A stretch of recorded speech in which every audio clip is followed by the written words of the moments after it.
Hello, family. Good morning, good afternoon, good evening, depending on where you're watching the video from. This is Mercy Molly with another video and welcoming you so very much. I'm excited. If you are new here, kindly subscribe, like, comment, and share. Kindly let us just subscribe. And as I've always said, subscribing is just free. You just hit that notification note and then you just be receiving the videos. At least I know you can just not go empty-handed when you just sit and listen to what we are saying here. And as I said sometimes back there, I also sit and listen sometimes because you can also learn. I can also learn from what I listen to. So it is always good for us to come together, combine efforts. When I speak, you're also supporting me by subscribing, and then you make me move with whatever we are doing here. I thank God for such an opportunity. Yes, I'm very excited because I know that God has allowed it happen. Today, I just want us to talk about something that is very simple but very funny. And I'm just talking of something that I saw in the last around 3 days, like some 3 days back, 3 4 days back. That was last week, I think, and I saw it happen. And I don't know whether it is overexcitement. I know whether there are those people who are hyperactive.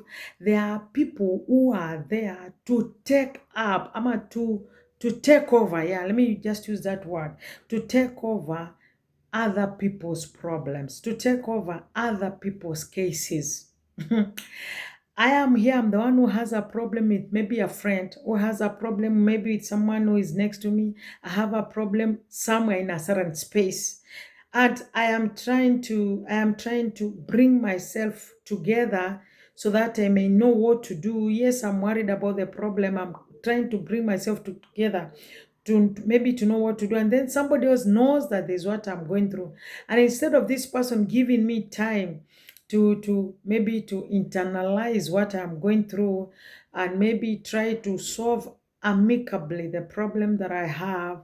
Maybe I have a problem with somebody or somewhere or in my place of work, in my family, with my family, with my community people, with the people that I mostly interact with. Of course, when people stay together, there must be a problem. When people stay together, you let me tell you, no relationship that is 100%. There must be a disagreement. Sometimes you agree to disagree or you disagree to agree. So it has to be like that. And let me say this, it might sound funny, but the truth is, sometimes when you have life that is so smooth, I think it can be boring. Do you know, even it is out of the challenges and out of what we go through that is not pleasing in our lives, that sometimes it pushes us to prayers. It is also out of the excitement, maybe getting what we have asked God to do to us. It is also pushing us to prayer. So things happen, and they happen to bring others about, to make other things happen. So sometimes in a relationship where you can even doubt, when the deal is so good, think twice. That is what they say.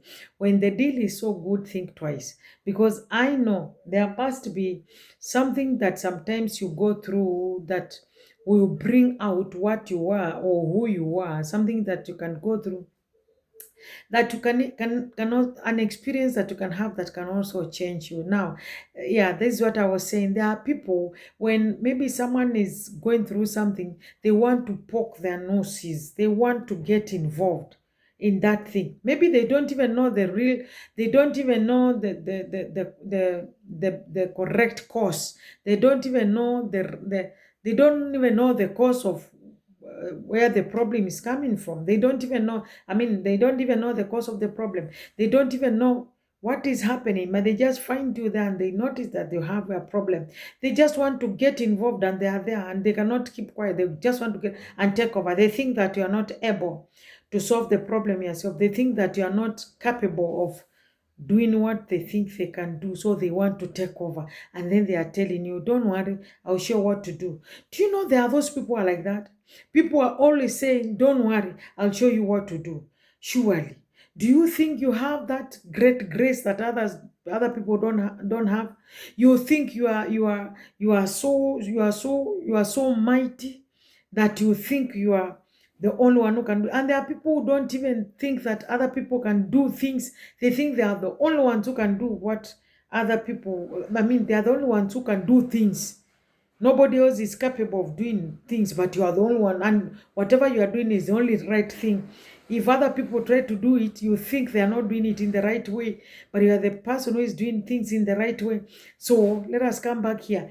These people will just find the other people in a problem, and then they'll ask, what is your problem? I can see you are not happy. Tell me, I will show you what to do. Tell me, is anybody who is giving you problems? I will show you what to do to that person. Is anybody who is making you go through problems? I will do it for you. I will fight the person for you. You even hear others telling others, just rest, leave it to me. I will show what to do. Surely, why? That is a sign of pride.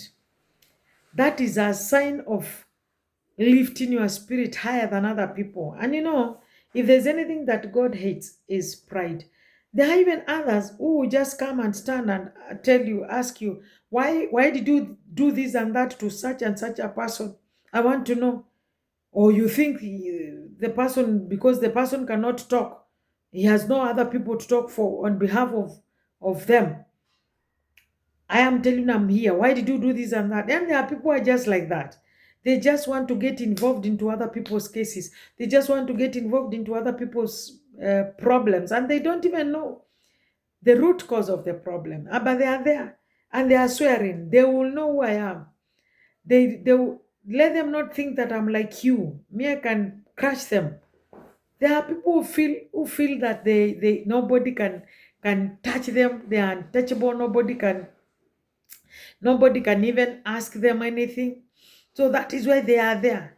And those such people corrupt other people's minds, and will live knowing that, this one is untouchable. You don't even want to talk. So I was watching another documentary sometimes back. I will not mention anybody's name. Then I heard some people saying, it is very hard for such and such a person to be approached by anybody. Even if there's something that is needed from them, it is very hard for them to be approached. Why? Because they are not approachable. There are people who are like that. They want to stay, and not that they are like that, but they just enjoy that, staying that, having that stone face, thinking that they are so powerful. They are the Hitlers today. Let me read from the book of First Kings chapter 21. First Kings chapter 21. This is what I want to read from verse 7. This is the story of, and I think I spoke about it sometimes back here, but it was something else. But now when this happened last week, I felt, and I could just look at people like this and I would just smile. Let me tell you, nothing belongs to you in this world. Everything that we have, in every space that we are in, we are given by God.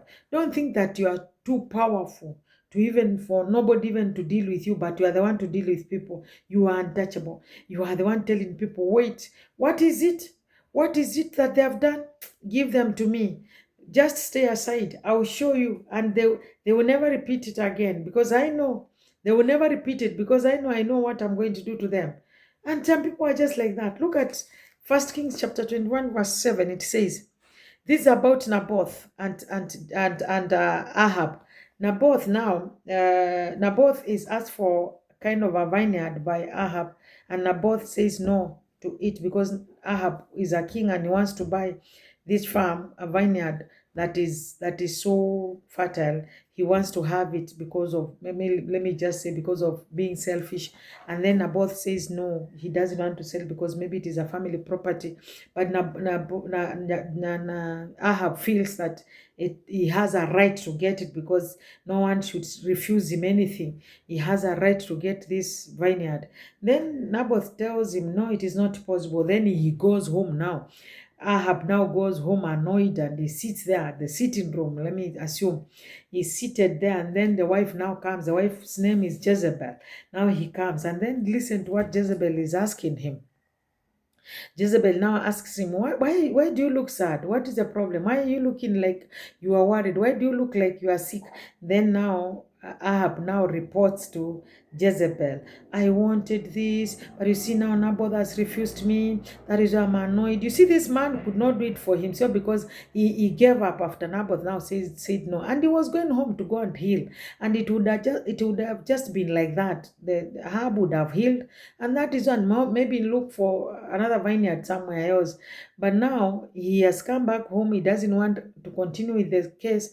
But now when he comes home, he's annoyed, waiting to heal. Of course, he's there waiting to heal. Then the wife now comes. Look at what the wife is saying. Jezebel, his wife, said, is this how you act as a king over Israel? Get up and eat. Cheer up. I'll get you the vineyard of Naboth, the Jezreelite. You see, some people will just do the same. Oh, that is what is worrying you. So that is what they have done to you. No problem. Don't even worry. Don't even cry. Stop crying. I will deal with them myself. This is what Jezebel is doing, as we're just saying. Ahab has gone back home after they talked with Naboth. They finished then. Okay, Ahab felt bad, but he had come home to come and heal. He had come home and let the thing go. But now the wife comes. The wife is that person who would never want, who feels that nothing should defeat her and that she has a right even to other people's lives. Seriously? Then she tells the husband, what makes you worry? What makes you look sad? Then now Ahab is another one. And remember, this is a man. Now reports Naboth to the wife because maybe the wife was looking powerful, more powerful than the husband. Then maybe the husband is reporting to the wife while the face is long, with a long face, complaining and almost crying. Then Jezebel tells him, don't worry, sit back, eat and feel comfortable. I'm going to finish this now, now, and now. Because there are people who feel like they have a right. Remember, this is not Jezebel's case. This is a case between Ahab and Naboth. And now Jezebel takes over. Why? Because she feels that she's the most powerful. Many people do it. There is a problem that it does not concern them here. But now they say, oh, what is it? Sometimes they don't even know what is happening. What is it? What is happening here? Let me know. Wait. Then he's told something. You see, this one has come here and started abusing this. Oh, setback. Let me finish it for you. You, what have you done? What have do? Then he starts getting hold of this other person. Now he wants to beat the person because he feels that he's the problem, the best problem solver, and he feels that he can work out for people for whatever case that they have. There are people who are like that. And I think that is not good. You've come and found people there and they are already in the case. Sometimes even come, there's a meeting and people have started talking, and then there's something that they had reached somewhere with the kind of a talk that they had. When you come, you feel now whatever they have said does not make sense, and you want your point to be taken to be the best. And you say, no. It cannot be like that. Let me say, this is how it should be, blah, blah. And you want everybody to support you. You want people to say, yes, sir.